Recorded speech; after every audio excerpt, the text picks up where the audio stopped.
નમસ્તે દોસ્તો, આપનું સ્વાગત છે નવા એચડીએફમાં ડિજિલોકર દ્વારા નાગરિકોનું ઓનબોર્ડિંગ કોર્સમાં।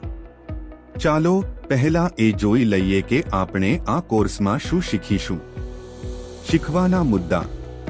આ મોડ્યુલ પૂરો થયા પછી તમે એચડીએફ સાથે ડિજિલોકર કેમ કામ કરે છે સમજશો। નવા અને જૂના નાગરિકોનું ઓનબોર્ડિંગ કેવી રીતે કરવું એ શીખી શકશો અને સ્ક્રીનિંગ પણ ઝડપથી અને સરળ રીતે કરી શકશો।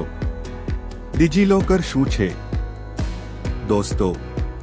ડિજિલોકર એ ભારત સરકારની એક સરસ સેવા છે જેથી આપણે આપણા ડોક્યુમેન્ટ્સ જેમ કે આધાર કાર્ડ, લાયસન્સ, માર્કશીટ વગેરે મોબાઈલમાં ડિજિટલ રીતે જોઈ શકીએ છીએ। તેમાં લોગિન કરવા માટે આપણા પાસે આધાર કાર્ડ અને મોબાઈલ નંબર હોવો જોઈએ। એ પછી ઓટીપીથી ઓળખ પતાવીને લોગિન થઈ શકે છે।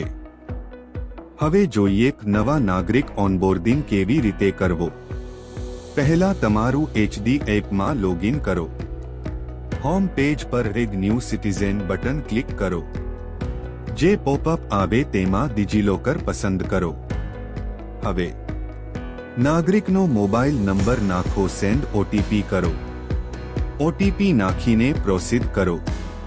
પછી આધાર નંબર નાખો, નેક્સ્ટ પર ક્લિક કરો। આધાર સાથે જોડાયેલા મોબાઈલ પર એક ઓટીપી આવશે, એ નાખીને સબમિટ કરો। જો નાગરિકેમાં પહેલાથી રજિસ્ટ્રેશન કર્યું હોય તો તેઓનો 6 અંકનો પિન નાખવો પડશે। પિન ભૂલી ગયા હોય તો ફોરગોટ માય પિનથી નવા પિન મેળવી શકાય। પછી નાગરિકની મંજૂરી લઈને આધાર કાર્ડ પસંદ કરો, અલાઉ કરો। હવે આધાર મુજબની માહિતી નાગરિકના પ્રોફાઇલમાં આવી જશે। પછી નેક્સ્ટ ક્લિક કરીને નાગરિકની ફેમિલી અને ડેમોગ્રાફિક માહિતી ભરો। પછી ચેક એલિજિબિલિટી કરો। જ્યારે સક્સેસ મેસેજ આવે વ્યૂ એલિજિબલ સ્કીમ્સ પર ક્લિક કરો અને હા, નાગરિકનું ડિજિલોકર ઓનબોર્ડિંગ હવે પૂરું ગણાશે। હવે જોઈએ જૂના નાગરિકનું ઓનબોર્ડિંગ કેવી રીતે કરવું। પહેલા એચડીએફમાં લોગિન કરો। હોમ પેજ પરથી સ્ક્રીનિંગ ટાઇલ પર જાઓ। પછી એક્ઝિસ્ટિંગ સિટીઝન પસંદ કરો।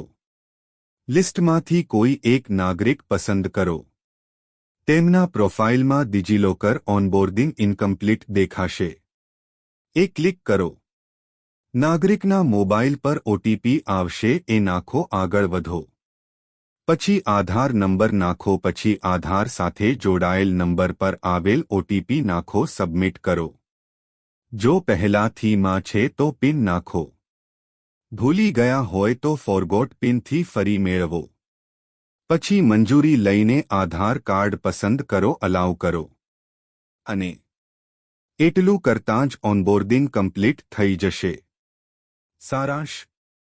હવે તમે શીખી ગયા છો કે ડિજિલોકર કેવી રીતે કામ કરે છે, નવા અને જૂના નાગરિકોને કેવી રીતે ઓનબોર્ડ કરવા અને કઈ રીતે ઝડપથી સ્ક્રીનિંગ કરવી। હવે કોર્સ પૂરો કરવા માટે પોસ્ટ અસેસમેન્ટ પર ક્લિક કરો। આભાર મિત્રો, તમે આ કોર્સમાં ભાગ લીધો એ બદલ।